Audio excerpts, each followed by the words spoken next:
The service entrance lock clicked open on the third try. My hands shook so badly I almost dropped the key I'd kept hidden in my wallet for 15 months, tucked behind a photo of Luca. I never showed anyone. I never thought I'd use it. Never thought I'd come back here. But I was out of options. Luca stirred against my chest, his small body warm through the carrier strapped to me. 6 months old. Too young to understand that men with dead eyes had been following us. Too innocent to know his mother had spent the last 6 hours running through back alleys and switching subway lines until my legs gave out and my mind went blank with terror. Most of those hours weren't even in New York. Boston had been a hiding place, until it wasn't. Until a single morning turned my quiet streets into a trap. I ditched my phone, paid cash for a last-minute ticket south, and kept Luca's carrier turned inward so no one could get a clean look at his face. By the time the train dumped me into the city, I was already moving on instinct, switching lines, cutting through alleys, counting exits, praying I could stay one step ahead. I pushed through the door into the kitchen I used to know by heart. Everything looked the same. Marble countertops, stainless steel appliances that reflected dim security lights. The espresso machine I'd used every morning for 3 years sat in the exact same spot. My old life. The one I'd burned to the ground. Luca made a small sound, not quite crying but close. He needed water. I needed to mix his formula. Needed to think. Needed to figure out what the hell I was going to say when Nicholas found me here. If he found me here. The lights flicked on without warning. Blinding. I spun around, shielding Luca's face with my hand. Nicholas stood in the doorway with a gun pointed directly at my head. My breath stopped. Everything stopped. He wore black pajama pants and nothing else. His chest was bare, showing the tattoo that wrapped around his ribs. Dark hair messy like he'd been asleep. Eyes sharp and cold and absolutely lethal. He didn't lower the gun. Didn't blink. Just stared at me like I was a ghost he couldn't decide whether to shoot or exercise. Then his gaze dropped. To the baby carrier. To Luca. The gun lowered. Not much.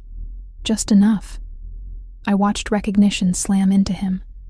Watched his entire body go rigid. Watched his jaw clench so tight I heard his teeth grind from 10 feet away. Samantha. My name came out rough. Broken. Like he'd been saying it in his head for months. And finally had permission to speak it aloud. I couldn't respond. My throat had closed up. All I could do was stand there holding our son, while the man I'd run from stared at us both like we'd just rewritten his entire existence. Footsteps thundered down the hallway. Security. 3 men in tactical gear burst into the kitchen, weapons drawn. Nicholas raised one hand without looking at them. They froze mid-step. Out. His voice cut through the air like a blade. Boss, we heard. Out. Now. They retreated. The door closed. Silence rushed back in, heavier than before. Nicholas finally holstered the gun at the small of his back. His eyes hadn't left Luca. Not once. How old? Not a question. A demand. 6 months. His jaw worked. Math happening behind those dark eyes. 15 months since I'd disappeared. 9 months of pregnancy. 6 months of life I'd stolen from him. Luca shifted in the carrier, making that small, unhappy sound again. Nicholas's attention sharpened. He needs water. I said quietly. I need to make a bottle. I wouldn't have come here if I had anywhere else to go. Why are you here? They found us. My voice cracked. The triad. They've been following me. 6 hours ago they left photos at my apartment. Photos of Luca. With messages. What kind of messages? I reached into my jacket pocket slowly, pulled out the envelope they'd taped to my door, threw it onto the counter between us. Nicholas moved forward, fast and silent. Picked it up. Read it. His expression didn't change, but his knuckles went white around the paper. They want to use him against you, I whispered. I don't know how they found out. I was so careful. I never told anyone. I changed my name. I moved to Boston. I worked from home. I never went anywhere that... How long have they been watching you? I don't know. The photos are from different places, different months. They've been tracking me for a while. He pulled out his phone, pressed one button. Someone answered immediately. Sweep the property, full perimeter. Check every entrance. Double the guards at every access point. No one gets in or out without my direct authorization." He paused. "And get Dominic up here. Now." He ended the call. Looked at me again. At Luca. "Come here." I hesitated. "Samantha, bring him here." I walked forward on legs that barely worked. Stopped 3 feet away, close enough to see the pulse hammering in Nicholas's throat. Close enough to smell the faint scent of his cologne mixed with sleep and adrenaline. He reached out slowly. Not toward me, toward Luca. Luca's eyes had opened, big and dark and exactly like his father's. He stared up at Nicholas with that serious baby expression that always made my chest ache. Nicholas's hand trembled, just slightly, just enough for me to notice. "Can I?" His voice broke. He cleared his throat, tried again. "Can I touch him?" Something inside me shattered. This man, this dangerous, ruthless, terrifying man, asking permission to touch his own son. Yes. Nicholas's fingers brushed against Luca's cheek, feather light. Reverent. Like he was touching something sacred he didn't deserve. Luca turned his head toward the touch, opened his mouth, made a small cooing sound. Nicholas's breathing changed, got uneven. "His name," he whispered. "Luca. Luca Bellini." His eyes snapped to mine. "You gave him my name. He's your son. You left." The words came out harsh, accusatory. "You disappeared without a word. I looked for you. I searched for 6 months straight. I thought you were dead. I thought someone had taken you. I thought—" He stopped, jaw clenching. "And you were what?" "Living in Boston, pregnant, having my child. Alone. I was protecting him. From what? From this." I gestured at the house, at him, at everything. From men with guns. From enemies who would use him to hurt you. From a world where people get killed over territory and money and power. You don't get to make that choice alone. I made the only choice I could. Bullshit. He stepped closer. Close enough that I had to tilt my head back to hold his gaze. You ran because you were scared. Not of me, of what it would mean to stay. He was right. I hated that he was right. Luca started fussing again. Louder this time. Real crying. "He's hungry," I said. "And tired. We've been running all day. I need to feed him. I need to—" "Upstairs. Guest room. 2nd floor. East wing. Nicholas, you're not leaving." His voice dropped to something dangerous. Something absolute. "Not tonight. Not until we deal with the triad. Not until I figure out what the hell I'm supposed to do with the fact that I have a son I knew nothing about. I'm not asking to stay. I don't care what you're asking. You came here. You brought him here. That makes you both my responsibility. We're not your—" "Yes, you are." He leaned in, close enough that I felt his breath against my face. "Every person who steps into my territory falls under my protection. You know that. You worked for me for 3 years. You know exactly how this works." I did know. That was the problem. The triad won't stop. I said quietly. "They know about Luca now. They'll keep coming. Let them." His eyes went cold, empty. "I'll kill every single one of them before they get within a mile of my son." My son. He'd already claimed Luca. Completely. Irrevocably. Footsteps approached again. A man appeared in the doorway. Tall, armed, looking between Nicholas and me with barely concealed shock. "Boss, perimeter is secure. I've got teams checking—" He stopped mid-sentence when he saw Luca. "Is that—" "Dominic. Take Samantha upstairs. Guest room. Make sure it's secure. Post 2 guards outside the door. Get whatever she needs for the baby. Food. Supplies. Everything. Boss, I need to brief you on—" "Do it. Now." Dominic nodded once. Looked at me. "This way, Miss Wells." I didn't move. Couldn't stop staring at Nicholas. At the way he was looking at Luca. Like he was memorizing every detail. Like he was afraid we'd disappear again if he blinked. "Samantha." His voice softened, just barely. "Go. Get him settled. I'll handle the security situation. We'll talk after." "About what?" "Everything." He finally looked at me again. "About why you left. About why you came back. About what happens next. About him." Luca had quieted down, staring at Nicholas with wide eyes. like he recognized something, like some part of him knew. I turned and followed Dominic out of the kitchen. Up the stairs, down hallways I used to walk every day, past rooms I used to clean and organize, and pretend belonged to a normal life. The guest room was massive. King bed, private bathroom, windows overlooking the garden I'd helped plan 2 years ago. "I'll be right outside," Dominic said. "Anything you need, just ask." "Thank you." He left. The door closed, and suddenly I was alone with Luca in Nicholas Bellini's house, exactly where I'd sworn I'd never be again. I unstrapped the carrier, lifted Luca out. He was crying again, for real this time. Exhausted and hungry and overwhelmed. "I know, baby," I whispered, sitting on the edge of the bed. "I know. I'm sorry. I'm so sorry." I pulled out the bottle I'd mixed hours ago. Lukewarm now, but he didn't care.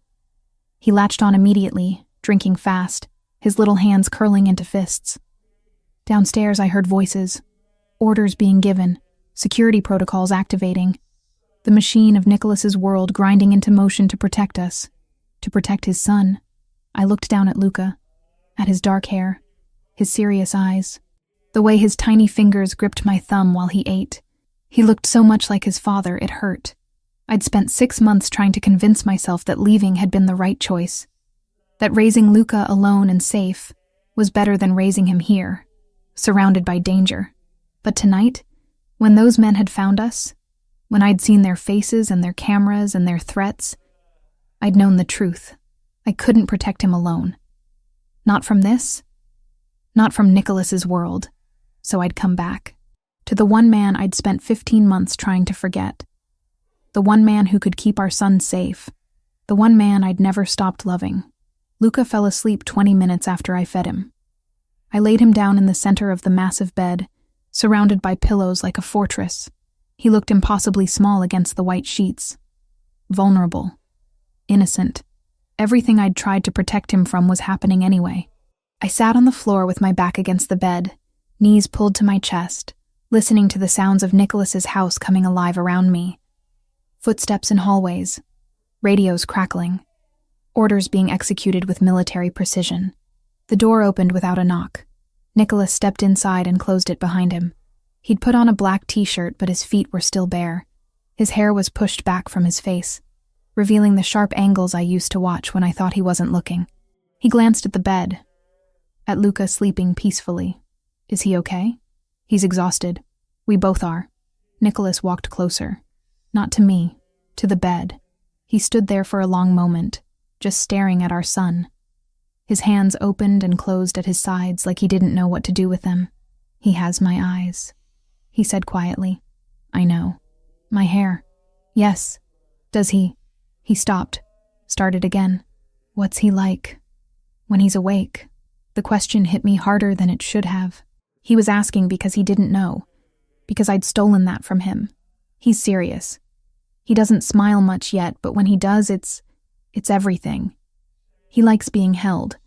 He doesn't like loud noises. He's starting to reach for things, grab things. He found his feet last week, and now he's obsessed with them. Nicholas listened to every word like I was handing him pieces of gold. Does he cry a lot? Only when he's hungry or tired. He's actually really calm. Almost too calm sometimes. Like me. Yes. Like you. Silence stretched between us. Heavy. Loaded. Nicholas finally looked at me. Really looked at me. Not at Luca. Not at the situation. At me. "We need to talk. Downstairs. Dominic will stay outside the door. Luca will be safe." I didn't argue. I stood up slowly, my body aching from hours of running, followed him out of the room. Down the hallway. Down the stairs. Into his office. The same office where I used to bring him coffee every morning. Where I'd organize his files and take his calls and pretend my hands didn't shake every time he stood too close. He closed the door. Locked it. Walked to the bar and poured 2 glasses of whiskey. Handed me one. "I don't drink anymore. Not since you got pregnant." His voice was flat. "With my child. The one you never told me about." I set the glass down. "I'm not here to defend myself." "Then why are you here?" "I told you. The triad found us. That's why you came back, not why you left. I looked at him, at the tension in his shoulders, at the way his jaw was locked tight, at the fury he was barely controlling. You want to have this conversation now? Tonight? While there are men out there who want to hurt our son? Yes, I want to have it now. Because I've been waiting 15 months for answers and you're finally standing in front of me. Fair enough. I took a breath, let it out slow. 15 months ago. That night. After the deal with the Russians. When you almost got shot. I remember. You came back to the house covered in blood. Not yours. You were shaking.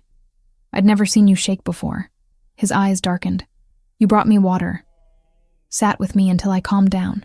You talked. You never talked to me before. Not really. But that night you told me things. About your father. About how you inherited this life. About how everyone around you wanted something from you except me. I meant it. I know. That's what scared me. I wrapped my arms around myself. You looked at me like I was the only real thing in your world. And then you kissed me. You kissed me back. I did. And we spent the night together. And it was, my voice cracked. It was the best night of my life, and the worst. Because when I woke up next to you, all I could think about was what happened next. Nicholas moved closer. Not touching me. Just closer. What do you mean? You live in a world where people die, Nicholas. Where enemies come to your house. Where negotiations happen with guns on the table. I'd watched it for 3 years. Watched you bury friends. Watched you come home bleeding. Watched you turn cold because that's the only way to survive. You knew what I was when you started working for me. Knowing something and living it are different things. When it was just me, I could handle it. I could keep my distance, stay professional. But that night changed everything. Because suddenly I wasn't just your assistant anymore. I was someone you'd been vulnerable with. Someone you'd let in. And that terrified you. Yes, I met his gaze. 2 weeks later, I found out I was pregnant. And I had to choose. Stay here and raise a child in this world. Or leave and give him a chance at something normal. So you ran. I protected him. Nicholas's hand shot out, gripping the edge of his desk so hard his knuckles went white. You protected him from me. No. I protected him from this. I gestured at the office. At the house. At everything it represented. From the men who would use him against you.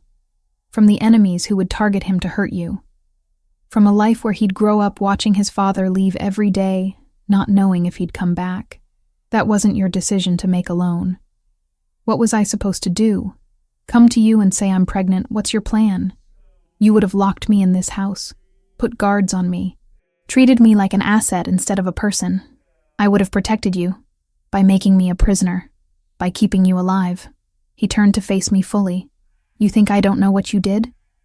You moved to Boston, changed your name, got a job as a freelance editor under Sarah Mitchell, rented a studio apartment in Dorchester, cut contact with your sister Ashley, told her you were traveling Europe when really you were 20 minutes from giving birth in a hospital alone. My stomach dropped. How do you? I found you, 3 months after you disappeared. I had your location, your new name, everything. The room tilted. You found me? I found you, and I made a choice, to let you go. I couldn't breathe. Why? Because you wanted out. You'd made it clear by leaving. And He stopped. His jaw worked. I told myself if you wanted to be free of me that badly, I'd give you that, even if it killed me. Tears burned behind my eyes. I didn't want to be free of you. I wanted to be free of the danger. There's no difference. They're the same thing. He was right. They were the same thing. Being with Nicholas meant accepting the violence, accepting the risk, accepting that any day could be the last. I couldn't do it, I whispered. I couldn't watch you die, and I couldn't let Luca grow up watching it either. So you took him away from me entirely. 15 months. 15 months where I didn't know my son existed. 15 months where I thought, his voice broke.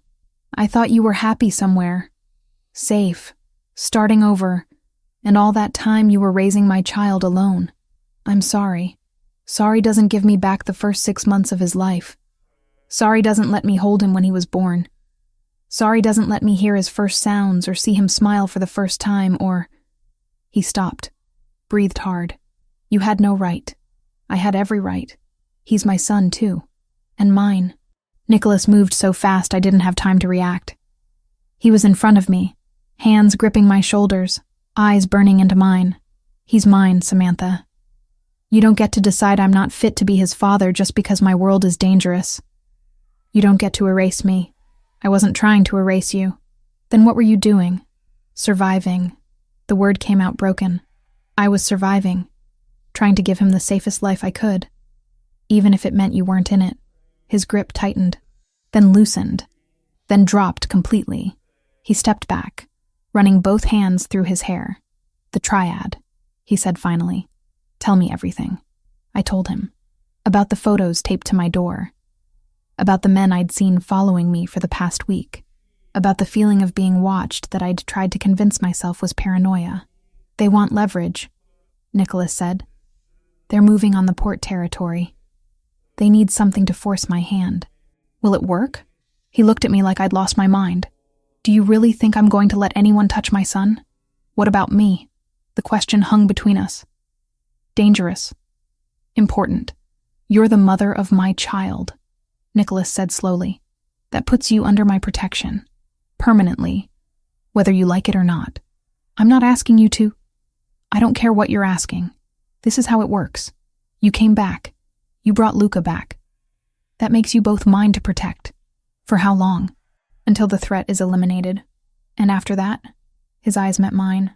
Cold. Final. After that, we figure out custody. Visitation. Whatever keeps Luca safe and gives him what he needs. Which is? Both of his parents.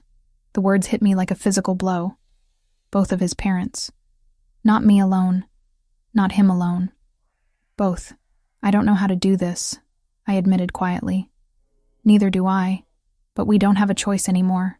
He moved toward the door, unlocked it, paused with his hand on the handle. You stay here, in this house, until I say otherwise. You don't leave. You don't contact anyone. You do exactly what I tell you to keep Luca safe. Understood? Nicholas, do you understand? I swallowed hard. Yes. Good. He opened the door. Get some sleep. Tomorrow we start dealing with the triad. And after that, he looked back at me. After that, you and I are going to have a much longer conversation about the last 15 months. He left. The door closed behind him. And I stood there in his office, shaking, not from fear, from the realization that I'd just walked back into Nicholas Bellini's life and handed him everything, including my heart. Again, the first morning in Nicholas's house. I woke to sunlight streaming through windows I'd forgotten to close. Luca was still asleep beside me, peaceful and unaware that our entire world had shifted overnight. Someone knocked softly on the door. I pulled the sheet higher, suddenly aware I was still wearing yesterday's clothes. Wrinkled, dirty, smelling like rain and fear. Come in. A woman in her 50s entered carrying a tray. I recognized her immediately. Maria. The housekeeper who'd trained me when I first started working here 4 years ago. Miss Samantha. Her eyes were warm but cautious. Mr. Bellini asked me to bring you breakfast. And these. She set down the tray and held up shopping bags. Clothes for you and the baby. He wasn't sure of sizes, so he ordered several options. I stared at the bags. At least 6 of them. Designer labels I recognized from organizing his closet. That's not necessary. He insisted. Maria glanced at Luca. Beautiful baby. He has his father's eyes. Everyone kept saying that. Like it wasn't obvious. Like Luca was anything other than a miniature version of Nicholas Bellini. Thank you, Maria. She left quietly. I got up, checked the bags. Baby clothes in various sizes. Diapers. Formula. Bottles. Everything I'd left behind in my panicked flight from Boston. Everything I'd need to stay here for more than a day. He was planning on keeping us here. Making it comfortable. Making it impossible to leave. I fed Luca, changed him, dressed him in new clothes that were softer than anything I could have afforded. By the time I finished, it was almost 9. Late for me. I'd spent 6 months operating on a newborn schedule where 9 felt like afternoon. When I opened the door, Dominic was leaning against the opposite wall. "Morning. Boss wants to see you. Bring the baby." "Where is he?" "Downstairs. Main living room." I followed him down, carrying Luca against my shoulder. The house looked different in daylight. Brighter. More exposed.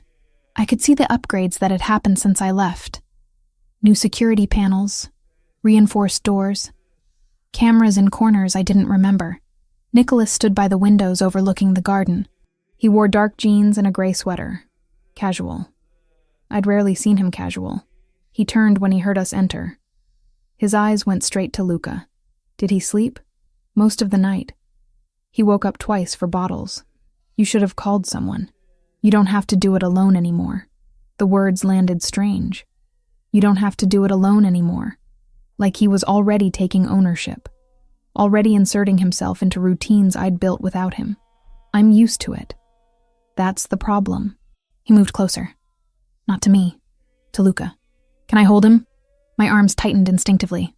Protective. Irrational. Nicholas noticed. Of course he noticed. He noticed everything. "I'm not going to hurt him, Samantha." "I know. I stopped. Took a breath. He doesn't know you yet. Then he needs to learn." Nicholas held out his arms. Confident. Patient. Waiting. I transferred Luca carefully.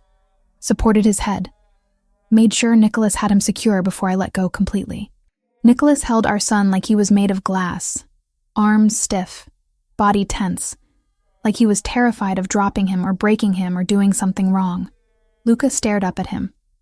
Silent. Studying this stranger with serious dark eyes. "Hi," Nicholas said quietly. Awkwardly.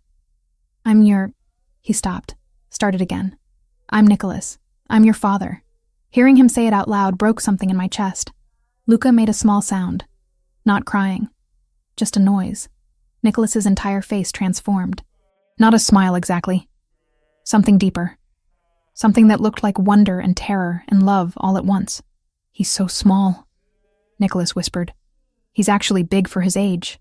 9 pounds at birth. 17 now. Did you—" He swallowed hard. "Were you alone when he was born?" "Yes." His jaw clenched. "That shouldn't have happened. It did happen, and we survived. You shouldn't have had to just survive." He looked down at Luca again. "Neither of you should have." I didn't know what to say to that. Didn't know how to explain that survival had felt like victory at the time. That every day Luca and I made it through healthy and safe felt like winning. Nicholas spent the next 20 minutes just holding Luca, walking slowly around the room, talking to him in Italian. Words I didn't fully understand but recognized as gentle, soft. Nothing like the voice he used to give orders. When Luca started fussing, Nicholas handed him back immediately, reluctant, like he wanted more time but understood the baby came first. "He's hungry," I said. "I need to feed him." "Do it here. Stay." So I sat on the couch and fed Luca while Nicholas watched. Not creepy, not invasive, just fascinated. Like he couldn't believe this was real. "What does he eat?" Nicholas asked. "Formula. I stopped breastfeeding at 4 months. It was too hard while working." "You were working?" "Freelance editing, from home, under a fake name. I had to pay rent somehow." He processed that. "Were you—" He stopped, restarted. "Did you have help? Friends? Family?" "No. Ashley thinks I'm in Europe. I cut contact with everyone else." "You did it completely alone?" "Yes." He looked at Luca nursing contentedly. "That's over now. You have help. You have me." The next few days unfolded in a strange routine. Nicholas had meetings in his office. Business to conduct. Orders to give. But he appeared constantly throughout the day. During Luca's morning nap. During afternoon tummy time. During evening baths. Always hovering. Always watching. Learning. On the 3rd day, I was changing Luca on the bed when Nicholas knocked and entered without waiting for permission. He was carrying a book. Several books, actually. Stacked in his arms. "I've been reading," he announced. I glanced at the titles. Child Development, Baby Milestones, What to Expect the First Year. You bought parenting books? I needed to catch up. He set them down on the nightstand. Did you know babies can recognize faces at 2 months? And they develop object permanence around 6 months? Luca should be starting to understand that things exist even when he can't see them. I stared at him. You memorized developmental milestones? I've been reading since you arrived. I need to know what I missed. What he can do now.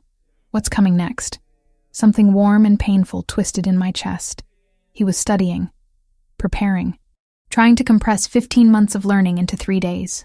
Nicholas? Does he roll over yet? He just started. A few weeks ago. Back to front only. He hasn't figured out front to back. And sitting? Not yet. Maybe another month or 2. He nodded, absorbing every detail like it was mission-critical information. What about his schedule? When does he nap? How long? How often does he eat? I told him everything. Wake times, sleep cues, how to tell the difference between tired crying and hungry crying, how he liked being bounced when he was fussy, how he hated being too hot but loved being swaddled tight. Nicholas listened to all of it, took mental notes, asked follow-up questions that showed he was actually paying attention. I want to help, he said finally, with everything. Feeding, changing, whatever he needs. I want to learn. Okay, show me how to change a diaper. So I did. Walked him through the steps. How to lift Luca's legs. How to wipe properly. How to fasten the diaper snug but not too tight. Nicholas followed every instruction with intense concentration, like he was disarming a bomb instead of changing a 6-month-old. When he finished, he looked absurdly proud. Did I do it right? Perfect. He smiled. A real smile. Small but genuine. The first I'd seen since coming back. That night, around 2 a.m, Luca woke up screaming. Not normal crying. Pain crying. The kind that made my heart stop. I grabbed him, tried everything. Rocking, bouncing, singing. Nothing worked. He kept crying, pulling his legs up to his chest. Colic, gas, something hurting him. The door opened. Nicholas appeared in pajama pants and nothing else, hair messy from sleep. What's wrong? I don't know. He won't stop. I think it's his stomach. Nicholas crossed the room in 3 strides. Let me try. I handed Luca over, desperate for anything that might help. Nicholas laid him down on the bed gently, placed one large hand on Luca's tiny stomach, started massaging in slow circles, clockwise. Firm, but gentle pressure.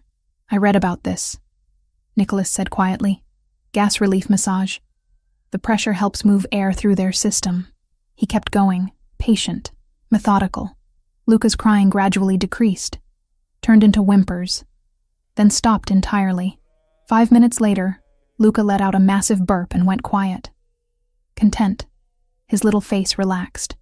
I almost cried from relief. Nicholas picked him up, held him against his chest. Luca's head rested on his shoulder. His eyes started drooping. How did you know to do that? I whispered. Chapter 7. Common Discomforts and Solutions. He looked down at Luca. I read all of them. Multiple times. I needed to be ready. Ready for what? For this, for him, for whatever he needs. His eyes met mine. Dark and serious. I missed 6 months. I can't get that back. But I can make sure I don't miss anything else. Watching Nicholas hold our sleeping son, seeing the careful way he supported his head, the protective curve of his body, the absolute devotion in his expression, I felt something crack open inside me. This was what I'd been afraid of. This connection. This bond. Not because it was bad, but because it made leaving impossible. The rest of the first week passed in a blur of new routines. Nicholas rearranged his schedule around Luca. Morning meetings happened during naps. Phone calls got cut short when the baby woke up. Business that used to consume him became secondary to watching his son discover his hands. By day 7, they had their own rhythm. Nicholas did morning diaper changes. I did feedings. He did afternoon playtime while I showered or napped. We took turns with evening bath time, like we were a family, like we'd been doing this together from the beginning. One evening, I came downstairs to find Nicholas on the living room floor. Luca was on his back on a blanket, kicking his legs. Nicholas lay beside him, propped on one elbow, watching. He smiled, Nicholas said without looking at me. A real smile, not gas. I was talking to him and he smiled. He's been doing that for a few weeks now. But he smiled at me. He sounded odd, humbled. His first smile with me. I sat down beside them. Watched Luca grab his feet and shove them toward his mouth. Watched Nicholas laugh softly when Luca made happy baby noises. "You're good at this," I said quietly. "At what?" "Being his father." Nicholas went still. "I don't know what I'm doing. I'm making it up as I go. That's what parenting is. None of us know what we're doing. We just try not to break them. I won't break him." He reached out. "Let Luca grab his finger. I'll protect him from everything, everyone, for the rest of my life." I believed him. That was the terrifying part. I believed Nicholas Bellini would burn the entire world down if it meant keeping Luca safe. "He needs you," Nicholas said, still watching Luca.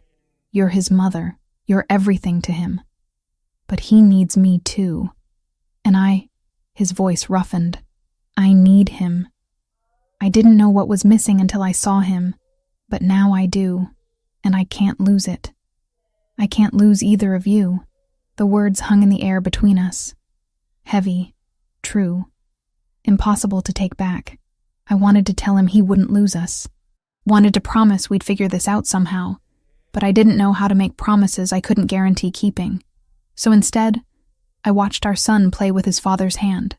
Watched Nicholas's face soften in ways I'd never seen before. Watched a ruthless mafia boss turn into someone gentle and careful and completely devoted.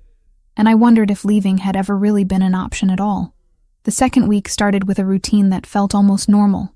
Almost. If you ignored the armed guards at every entrance. If you ignored the security cameras tracking every movement.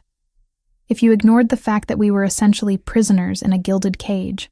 Luca didn't notice any of it. He was happy. Fed. Safe. Learning to love his father. I was the one who couldn't relax. Who jumped at every unexpected sound. Who checked the windows obsessively even though I knew Dominic and his team had the perimeter locked down. Nicholas noticed. He always noticed. "You need to eat more," he said at breakfast on day 8. Luca was in a bouncer seat between us, gnawing on a teething ring. "You've barely touched anything since you got here. I'm not hungry." "You're anxious." "Of course I'm anxious. There are people out there who want to hurt our son, and there are 20 armed men between them and him. Stop worrying." Easy for him to say. He'd lived with this kind of threat his entire life. I hadn't. I'd spent 6 months believing distance would keep us safe. Now I knew better. The delivery truck arrived at noon. Standard weekly supply run. Food, household goods, baby supplies I'd requested through Maria. I watched from the upstairs window as 2 of Nicholas's men inspected it. Routine. Normal. Except it wasn't. 15 minutes later, Dominic burst into the living room where I was playing with Luca on the floor. His face was grim. "Where's the boss?" "Office." "Why?" "What's wrong?" He didn't answer. Just pulled out his radio and spoke rapidly in Italian. 2 more guards appeared, positioning themselves at the doors. My stomach dropped. "Dominic." "What happened?" "Stay here. Don't leave this room." He disappeared. I heard footsteps, shouting, the house erupting into controlled chaos. I grabbed Luca, held him against my chest. He made a confused sound, sensing my fear. "It's okay, baby. It's okay." Nicholas appeared in the doorway 5 minutes later. His face was carved from stone. Cold. Lethal. The man I'd seen in business negotiations. The man who made people disappear. He was carrying a manila envelope. "What is that?" I asked. He didn't answer, just crossed the room and handed it to me. My hands shook as I opened it. Inside were photographs. Dozens of them. All of me. Me 7 months pregnant, walking out of my Boston apartment. Me at a prenatal checkup. Me at the grocery store with a newborn Luca in a carrier. Me at the park 2 months ago, pushing a stroller. Me feeding Luca on a bench last week. Different locations, different months, different seasons. It felt like they'd been watching me forever. Like the moment I tried to disappear, they were already there. I didn't know how far back it truly went. only that they had Luca in their sights. Oh God, the envelope slipped from my hands. Photos scattered across the floor. They knew the whole time. Nicholas knelt beside me, started gathering the photos with controlled movements. The package was in the supply truck, hidden under the floorboards. They wanted us to find it. Why?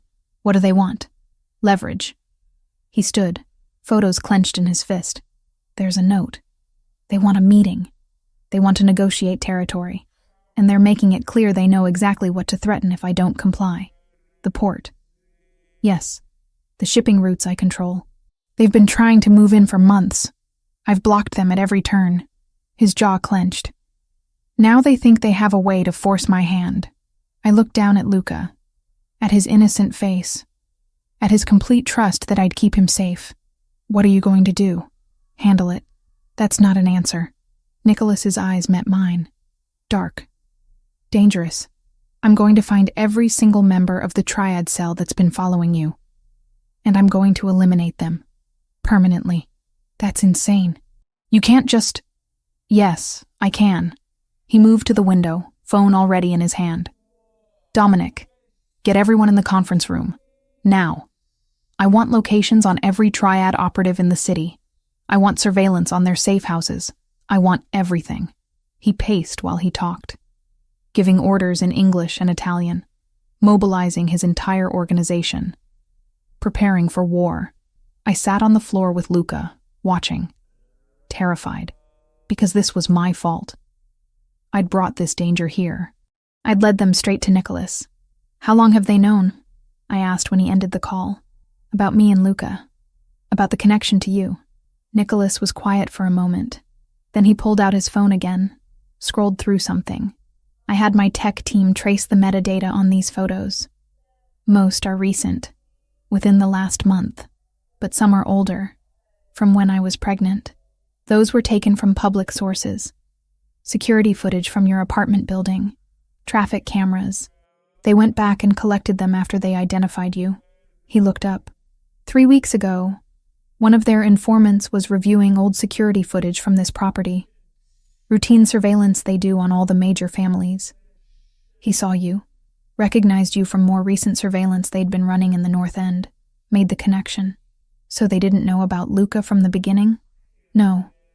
They tracked you retroactively, pulled rental records, apartment applications, built a timeline, realized you'd disappeared right around the time you stopped working for me. Put it together. His voice went cold. They've been actively watching you for 3 weeks, planning, waiting for the port conflict to escalate. Then they made their move. 3 weeks. Not 15 months. The relief was tiny but real. They hadn't been tracking my entire pregnancy. Hadn't been waiting that long.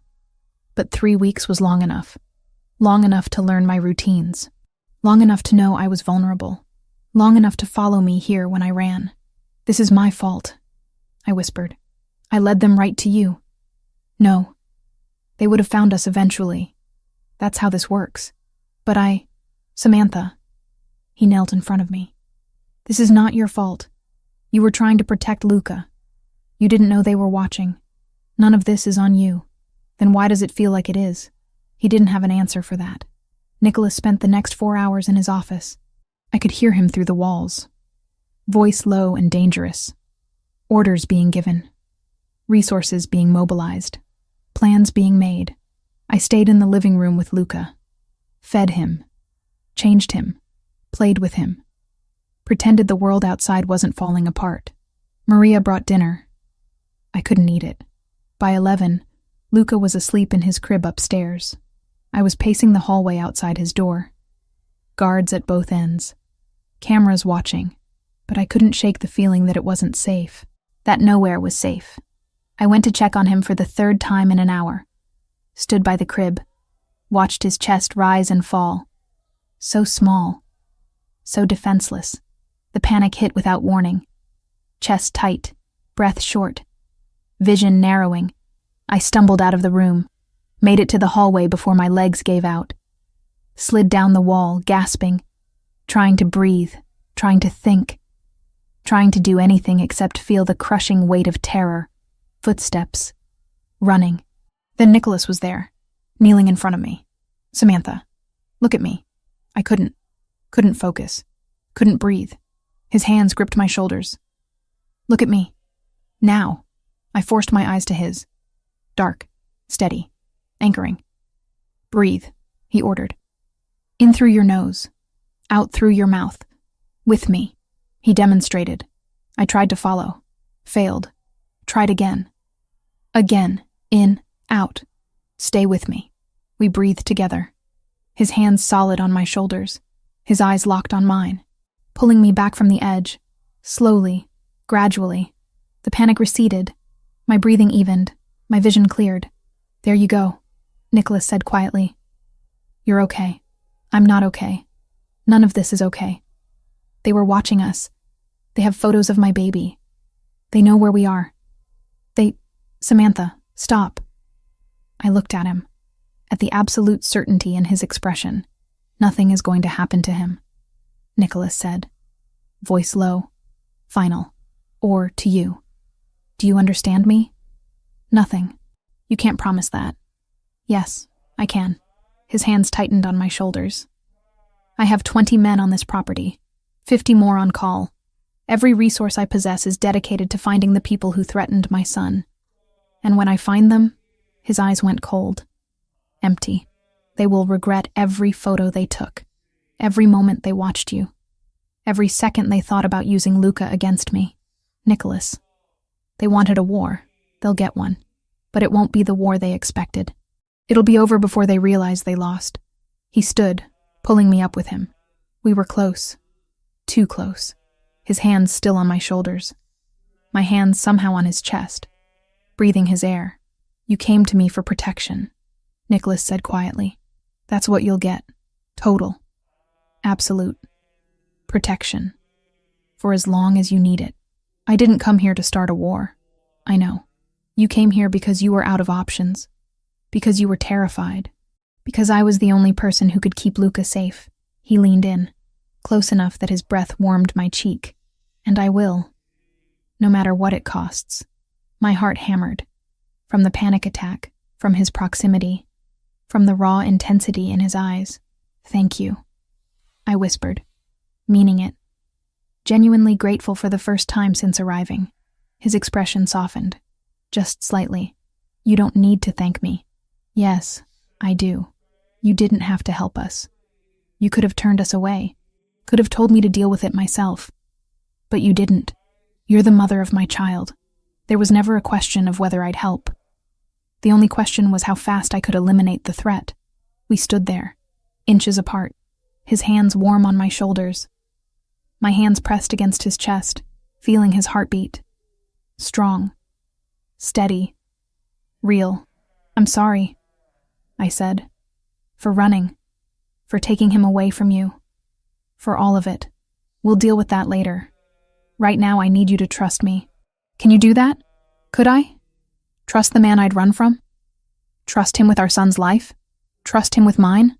I looked into his eyes. Saw the promise there. The absolute conviction. The ruthless determination to protect what was his. "Yes," I said. "I trust you." His eyes darkened. "Then go to bed. Get some rest. Tomorrow I start hunting. And when I find them," he paused, "you won't have to worry about the triad anymore." He stepped back, hands dropping, distance returning. I watched him walk away, back to his office, back to war planning, back to being the dangerous man who ran this city through fear and power. But for just a moment, in that hallway, he'd been something else, something protective and solid and safe. And I'd believed every word he said. 3 weeks inside Nicholas's mansion, and I'd stopped counting days. Started counting moments instead. Luca's first laugh. Nicholas teaching him to track objects with his eyes. The way our son reached for his father now without hesitation. We'd fallen into rhythms I hadn't planned on. Morning coffee while Luca had tummy time. Shared meals where Nicholas cut my food without being asked because I was holding the baby. Evenings where we took turns reading to Luca, even though he was too young to understand. Like we were a unit. Like we'd never been broken. Nicholas was different now. Softer around the edges. He still disappeared into his office for hours, still took calls in Italian that ended with terse commands. But he always came back, always checked on Luca, always looked at me like he was making sure we were still real. On the afternoon of day 21, I was in the library. Luca had just gone down for his nap. I'd grabbed a book I had no intention of reading and curled up in the armchair by the window. Exhausted, wired, trapped between gratitude and restlessness. The door opened. Nicholas walked in carrying a folder and his tablet. He'd been in back-to-back meetings all morning. I could see the tension in his shoulders. He sat down across from me, didn't speak immediately. Just set the folder on the coffee table between us. "What's that?" I asked. "Updates. On the triad." He opened it, turned it so I could see. Surveillance photos, names, locations crossed out in red. "We've taken down 2/3 of their operation. The cells that were watching you. The informants who identified the connection. The men who left those photos." My stomach tightened. "Taken down?" "Arrested. Turned over to federal authorities. Some chose not to cooperate." His voice was flat, clinical. "We're close to finishing this. Another week, maybe 2. Then it's over. Over." The word landed strange, heavy. "What happens then?" I asked quietly. "You're free to leave. Go back to Boston. Go wherever you want, with full security detail until we're certain there's no residual threat. Leave. Back to my tiny apartment. Back to being alone with Luca. Back to the life I'd built without Nicholas." The thought made my chest ache in ways I didn't want to examine. "And Luca? We'll figure out custody, visitation, whatever works." He looked down at the photos. "I won't take him from you, but I won't be cut out of his life either. We'll find a balance. Balance. Shared custody, dividing time with our son between 2 separate lives." It made sense. It was rational. It was what co-parents did. I hated every word of it. "Okay," I said, because what else could I say? Nicholas studied me. "You don't sound relieved." "I am. It's good news. The threat being eliminated. But nothing. It's what we agreed on. Stay until it's safe, then figure out what comes next." He set the tablet aside, leaned forward, elbows on his knees. "Tell me what you're thinking." "I don't know what I'm thinking. I'm tired. I'm overwhelmed. I stopped. Started again. I thought I'd be happy when this was over. When Luca was safe. When we could leave. And you're not?" I met his eyes. "I don't know what I am." Silence stretched between us. Not uncomfortable. Just heavy with things neither of us knew how to say. "I think about you," I admitted finally. "All the time. For 15 months I've been thinking about you. Wondering if you were okay. If you'd moved on. If you hated me for leaving. I didn't hate you. I was angry. Hurt. But I never hated you. I was a coward. Running instead of talking to you. Instead of giving you the choice. You were scared. There's a difference. Is there?" I looked down at my hands. I told myself I was protecting Luca. And I was. But I was also protecting myself. From having to watch you leave every day not knowing if you'd come back. From having to explain to our son why his father's world is dangerous.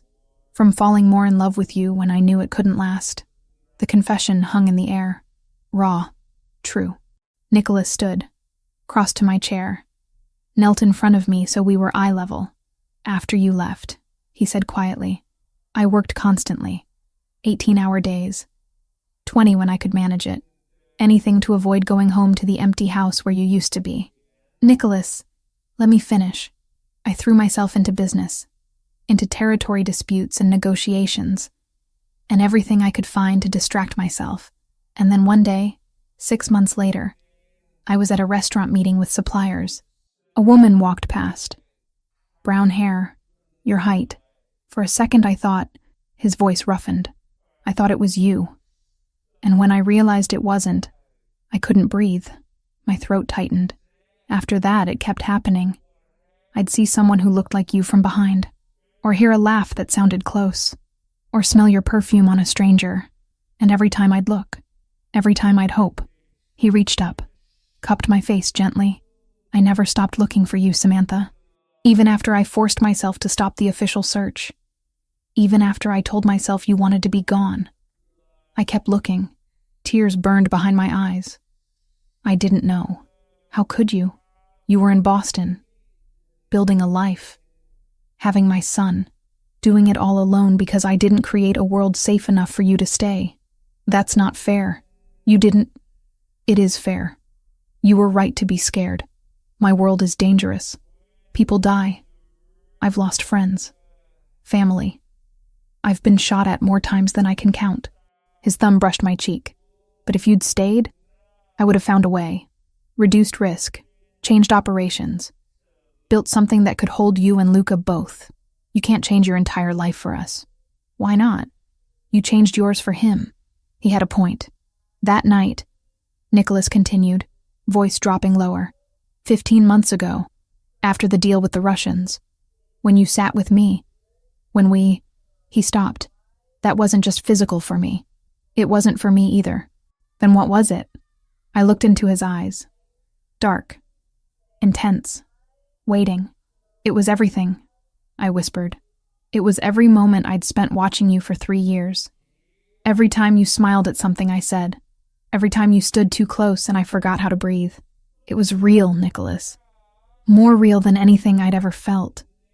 His hand tightened on my face. Then why did you run? Because loving you terrified me. Still terrifies me. Because I don't know how to be with someone whose life is constantly at risk.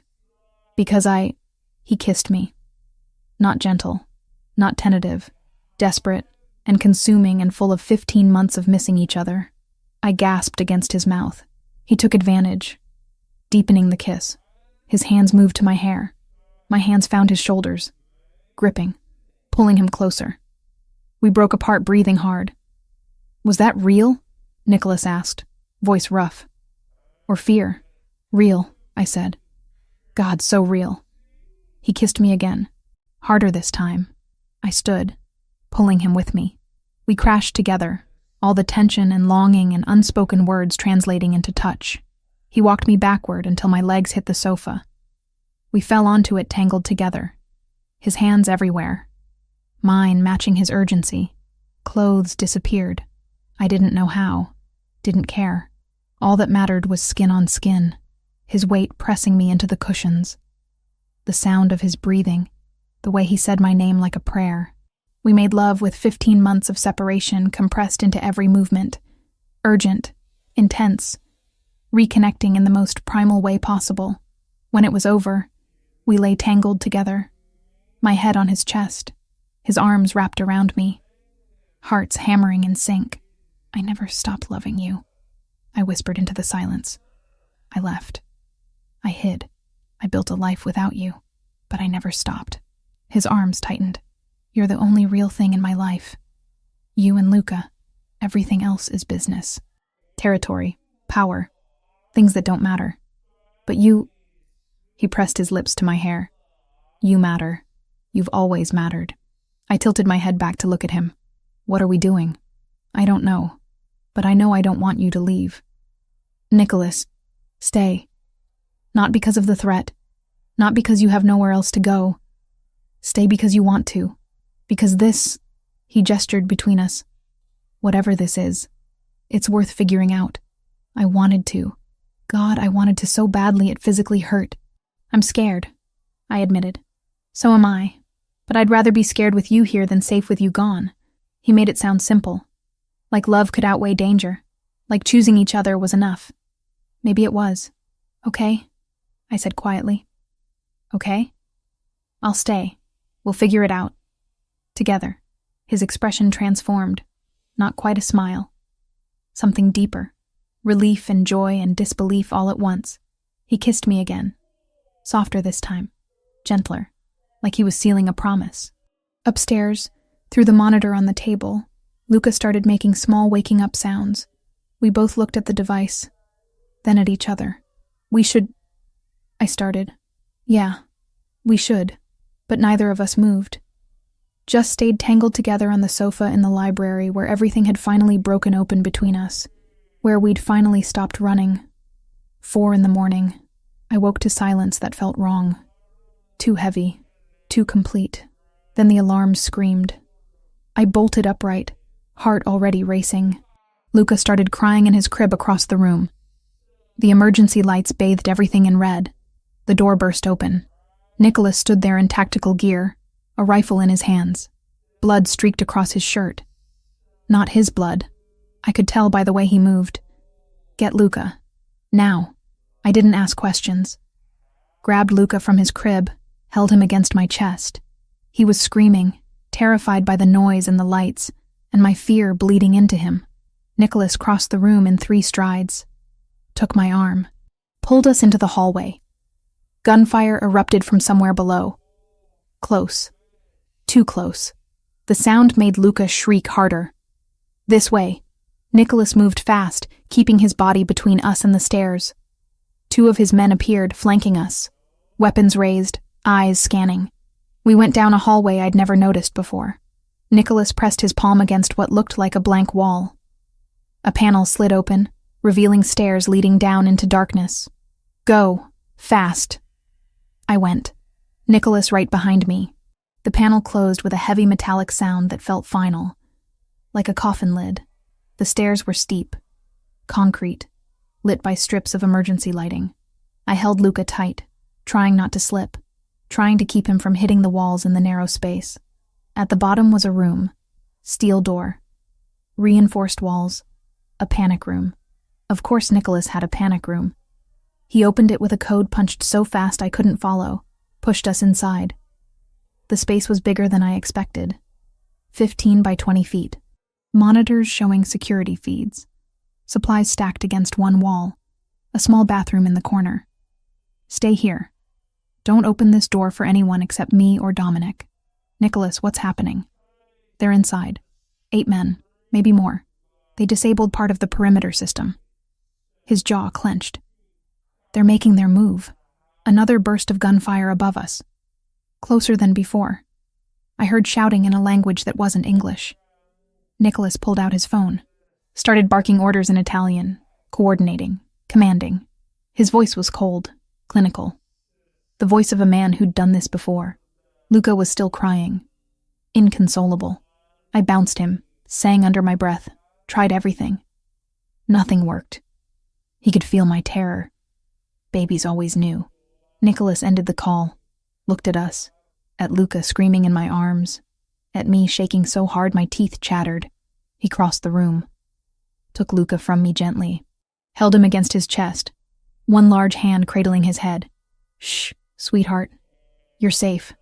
I promise. You're safe. His voice was different with Luca. Soft, steady, anchoring. Luca's cries gradually decreased, turned into hiccuping sobs. Nicholas kept talking to him in Italian, rocking slightly, projecting calm he probably didn't feel. Above us, the gunfire intensified. Rapid bursts. Return fire from Nicholas's men. Shouting. The sounds of war happening directly over our heads. I wrapped my arms around myself. Tried to breathe. Tried not to imagine what was happening up there. Who was dying? Who would win? Nicholas handed Luca back to me. Our son had quieted, thumb in his mouth, eyes wide and wet. I need to coordinate from here. Watch the monitors. Direct my men. He pulled out a phone I'd never seen before. Encrypted, probably. Stay in this corner, away from the door. I did what he said. Sat on the floor in the corner furthest from the entrance. Held Luca. Whispered to him. Promised him things I wasn't sure I could deliver. Nicholas stood by the monitors, phone pressed to his ear. I watched him work. Watched him direct teams. Call out positions. Order flanking maneuvers. He was fighting a war from underground while covered in someone else's blood. 20 minutes passed. 30. The gunfire was constant at first. Then sporadic. Then isolated shots. Then silence. The silence was worse than the noise. Nicholas was still on the phone. His voice had gone quieter. More controlled. He was listening more than talking now. Finally, he lowered the phone. Looked at me. They neutralized 7 of them. The 8th is gone. Got out through the east perimeter before we could lock it down. Gone where? I don't know yet. But he's injured. Left a blood trail. We're tracking him now. He made more calls, gave more orders. I heard names, addresses, commands to mobilize teams across the city. Then Dominic's voice came through the phone. I couldn't hear the words, but I saw Nicholas's face change. Go hard. Cold. The leader? He said into the phone. Pause. You're sure? Pause. Send me the location. He ended the call. Stood there for a moment. Then he turned to me. The man who escaped is the cell leader. The one who ordered the surveillance on you. Who sent the photos. Who planned this attack. Where is he? Bleeding out in a warehouse in Brooklyn. My men have him cornered, but he's armed. Desperate. He knows if we take him alive, he'll never see daylight again. I understood what he wasn't saying. Nicholas had to go. Had to finish this personally. Had to eliminate the threat permanently. How long will you be gone? I asked quietly. I don't know. 6 hours maybe. Maybe less. 6 hours of not knowing if he was coming back. Nicholas knelt in front of me, cupped my face with both hands. His eyes were dark, intense, full of promises he might not be able to keep. I will come back, he said. I will end this. And when I do, you and Luca will never have to be afraid again. You can't promise that. Yes, I can. He leaned in, pressed his forehead to mine. I love you. I should have said it before, in the library, after everything. But I'm saying it now. I love you, Samantha. I love our son, and I will do whatever it takes to keep you both safe. Tears spilled down my cheeks. I love you too. He kissed me, hard and desperate, and full of everything we might not get to say later. When he pulled back, his thumbs wiped away my tears. Dominic will be right outside this door. 4 other men are stationed at the access points. You don't open it for anyone except them or me. Understood? Yes. He touched Luca's head. His hand trembled slightly. Just enough for me to notice. Be good for your mama, sweetheart. I'll be back soon. Then he stood, checked his weapon, walked to the door, looked back once. I love you, he said again, like he needed me to hear it one more time. Like he needed to say it before walking into danger. Come back to us. Always. The door closed, locked, and I was alone with Luca in a concrete room, while Nicholas went to hunt the man who'd threatened our family. I sang to Luca, nursed him when he got hungry, changed his diaper, tried to maintain some semblance of normal routine in the most abnormal circumstances possible. The monitors showed the house, blood on marble floors, bullet holes in walls, bodies being moved out by men in tactical gear, the aftermath of violence. 1 hour passed, 2, 3. Dominic knocked on the door, spoke through it. Mrs. Wells, just checking in. Are you and the baby okay? We're fine. Any word from Nicholas? He's on site. Closing in. Should have an update soon. Soon. The word meant nothing, and everything. I paced the small space. Luca had finally fallen asleep, exhausted from crying. I laid him on a blanket on the floor. Watched his chest rise and fall. So innocent. So unaware that his father was out there fighting for our survival. 4 hours. 5. The phone on the wall rang. I jumped. Grabbed it. Samantha. Dominic's voice. He's on his way back. ETA 20 minutes. He's injured but mobile. Injured. The word made my stomach drop. How bad? He didn't say, but he's conscious and walking. That's good. I waited. Counted every minute. Every second. Luca woke up, fussed, went back to sleep. Finally, footsteps outside. The lock clicked. The door opened. Nicholas stood there, covered in blood. More than before. So much more. His shirt was torn, showing a gash across his ribs. Deep. Still bleeding. His face was pale, but his eyes were alive. It's over, he said, voice rough, exhausted. He's dead. The cell is eliminated. The threat is gone. I handed Luca to one of the guards who'd appeared behind Nicholas. Ran to him. He caught me, wincing, but holding tight. You're hurt. It's not bad. You're bleeding everywhere. I've had worse. I pulled back to look at him. Really look. The cut on his ribs was bad. The kind that needed stitches. Probably a lot of stitches. There were other cuts. bruises forming. Signs of a fight that had been brutal. You need a doctor. I need to make sure you're okay first. He touched my face. Are you? Is Luca? We're fine. We're safe. Because of you. His eyes closed briefly, relief flooding his expression. Good. That's all that matters. Dominic appeared in the doorway. Boss, medical team is upstairs. We need to get that looked at. Give me a minute. You're bleeding through your shirt. I said give me a minute. Dominic retreated. Nicholas pulled me closer, ignoring the blood and the pain and everything else. I meant what I said. He whispered against my hair. I love you, and now that this is over, we can figure out what comes next. Together. Together. The word felt like a promise. Like a future. Together. I repeated. He kissed me. Gentle this time. Careful of his injuries. Then he let me go. Picked up Luca from the guard who was holding him. Cradled our sleeping son against his chest. Let's go upstairs, he said. Let's go home. We climbed out of the panic room. Through the hallway. Up to the main floor. The house looked like a war zone. But it was over. The threat was eliminated. We were safe. Nicholas was stitched up in his office by a doctor who asked no questions. 17 stitches in his side, 5 in his shoulder, multiple contusions. But nothing life-threatening. Nothing that wouldn't heal. I sat beside him the entire time, holding his hand when he winced, watching the careful way they cleaned and closed the wounds. When it was done, when the doctor left, when we were finally alone, Nicholas pulled me onto his lap carefully. Mindful of his injuries. I kept my promise, he said. I came back. I knew you would. Did you? Yes. I touched his face, traced the line of his jaw. Because you're too stubborn to let anyone else win. He smiled. A real smile. Tired, but genuine. Stay, he said again. Not because you have to. Because you want to. Because we're good together. The three of us. I looked into his eyes. Saw the future there. Complicated. Dangerous sometimes. But real. True. Worth fighting for.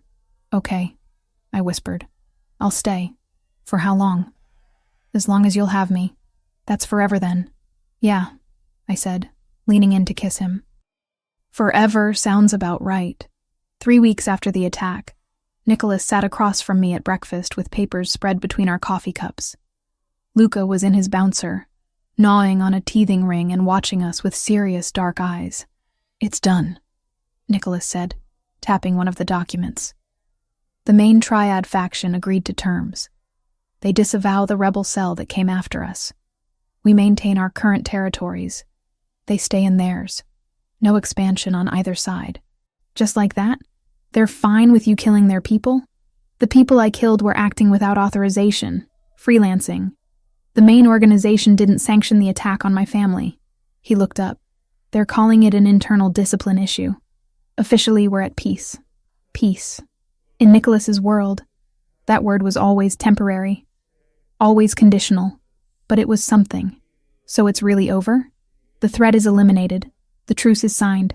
You and Luca are safe. He reached across the table, took my hand. We can start living instead of just surviving. I looked down at our joined hands. His thumb traced circles on my palm. A simple gesture that felt impossibly intimate after everything we'd been through. I need to call my sister, I said quietly. Ashley. She still thinks I'm in Europe. She probably thinks I'm dead or missing by now. Then call her. Today. Explain everything. She's going to be furious. Let her be furious. You're alive. That's what matters. I made the call that afternoon. Stood in Nicholas's office with my hand shaking while the phone rang. Ashley picked up on the second ring. Samantha? Oh my God, Samantha, is that really you? It's me. I'm so sorry. I'm so sorry I disappeared. I can explain everything. You've been gone for over a year. I thought, her voice cracked. I thought something terrible happened to you. I kept calling. I kept trying to find you. Why didn't you answer? Because I was hiding from dangerous people. And I had a baby. Silence.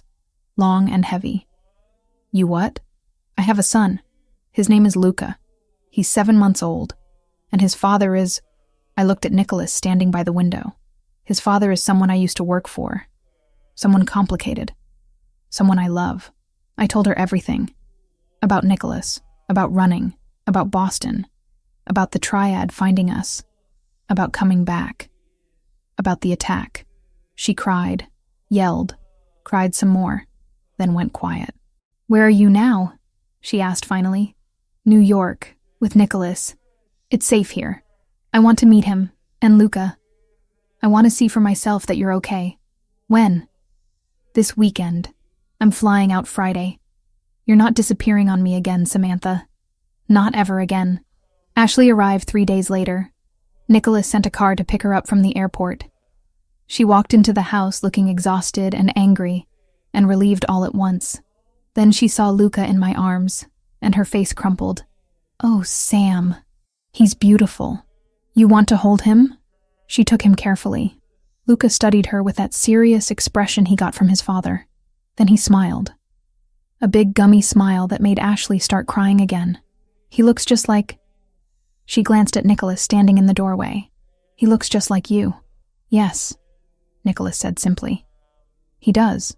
Ashley stayed for 3 days. Watched Nicholas with Luca. Watched us together. On the second night, she cornered me in the kitchen while Nicholas was giving Luca a bath. "He loves you," she said. "Really loves you. I can see it." "I know. And you love him." "Yes. His world is dangerous." "I know that too." She leaned against the counter. "Are you happy? Really happy?" I thought about it. About the fear and the violence and the constant threat. But also about Nicholas teaching Luca to hold his head up. About falling asleep together on the couch while our son napped between us. About the way Nicholas looked at me like I was the only thing that mattered. "Yes," I said. "I'm happy. Then that's all that matters." When Ashley left, she hugged me so tight I couldn't breathe. "Call me. Every week. Send pictures. Don't disappear again." "I won't. I promise." A week later, Nicholas found me in the garden. Luca was having tummy time on a blanket, trying to figure out how his arms worked. Nicholas sat down beside me on the bench. "I have a question," he said. "Okay. We've been living together for almost 2 months now. We have a son. He paused. "We've been together, but not officially together. And I want to change that." I looked at him. At the uncertainty in his expression. At the way his hands were clasped tight between his knees. "What are you saying?" "I'm saying," he took a breath, "Samantha Wells, will you be my girlfriend?" I blinked, then laughed. I couldn't help it. "Did you just formally ask me to be your girlfriend? Like we're teenagers?" I know it's ridiculous, given everything. But I wanted to do it right. Ask properly instead of just assuming. The laughter died, because he was serious. This dangerous, powerful man was nervous about asking me to be his girlfriend. "Yes," I said softly. "Of course, yes." He smiled, genuine and relieved. Pulled me close and kissed me while Luca made happy baby sounds on the blanket beside us. Life settled into new rhythms after that. Nicholas restructured his operations. Started delegating more. Spent less time in dangerous meetings and more time working from home. He didn't abandon his world completely. Still took calls, still made decisions. But he was careful. Strategic about risk in ways he'd never been before. "I'm not trying to be someone I'm not," he explained one night. "But I don't need to be in the middle of every conflict anymore. I have people I trust. Let them handle the dangerous parts. Because of us. Because of you. Because of Luca. Because I want to be here. Alive. For all the moments I already missed." The scar on his ribs from the attack healed slowly. By 3 months it was pink and raised. By 5 it had faded to a thin white line. I traced it sometimes. A reminder of what he'd risked. What he'd survived. 6 months after that terrible night in the panic room, Nicholas took me to dinner. Alone. The first time we'd been out together without Luca. Maria watched him. Security was discreet but present. The restaurant was one Nicholas owned, so privacy was guaranteed. We talked about everything. About Luca's first tooth coming in. About how he was starting to babble. About plans for his first birthday. Normal couple things. Parent things. Dessert came. Chocolate something I didn't pay attention to because Nicholas pulled a small box from his jacket pocket and set it on the table. My heart stopped. Samantha. His voice was steady, but his hands weren't. I've thought about this moment for months, planned what I'd say. But now that we're here, all I can think is, he opened the box. A diamond ring caught the candlelight. Simple. Perfect. You're my empire. You and Luca. Not the territory. Not the power. Not the business. You. You're what I fight for. What I live for. What I want to protect for the rest of my life. Tears blurred my vision. I know my world is complicated. I know there will always be risk. But I swear to you, I will spend every day making sure you and Luca are safe, happy, loved. He took the ring out. Marry me. Be my wife. Let me be your husband. Let's build this family properly. Forever. Yes. The word came out choked. Yes. Absolutely yes. He slid the ring onto my finger. Stood. Pulled me up and kissed me while the entire restaurant watched. I didn't care. Let them watch. Let them see. We were getting married. The wedding happened 3 months later. Small, intimate, 50 people maximum. All vetted by security. All people we trusted. Ashley flew in 2 days early. Helped me pick flowers. Held Luca while I tried on the dress for the 20th time. Told me I was making the right choice, even though her big sister instincts probably screamed otherwise. The ceremony was in Nicholas's garden. The one I'd helped plan years ago when I was just his assistant. Now it was where we'd become husband and wife. Luca was just over a year old by then, walking with help, babbling constantly, wearing a tiny suit that made him look like a miniature version of his father. He was supposed to be the ring bearer. Instead, he sat down halfway down the aisle and refused to move until Nicholas came and picked him up. Everyone laughed. Nicholas carried our son to the altar, held him during the vows. Luca grabbed the officiant's tie at one point. Totally stole the show. I didn't care. All I saw was Nicholas. The way he looked at me in my white dress. The way he said his vows without breaking eye contact.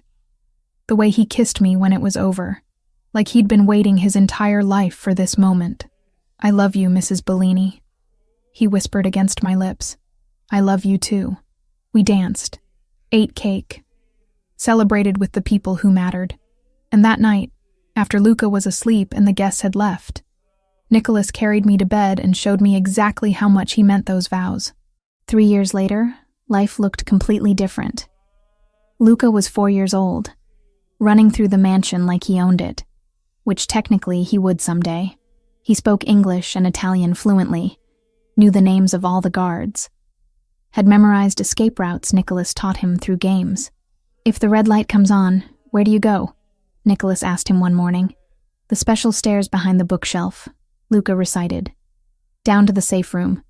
I pressed the green button to lock it. Good. And who do you bring with you? Mama.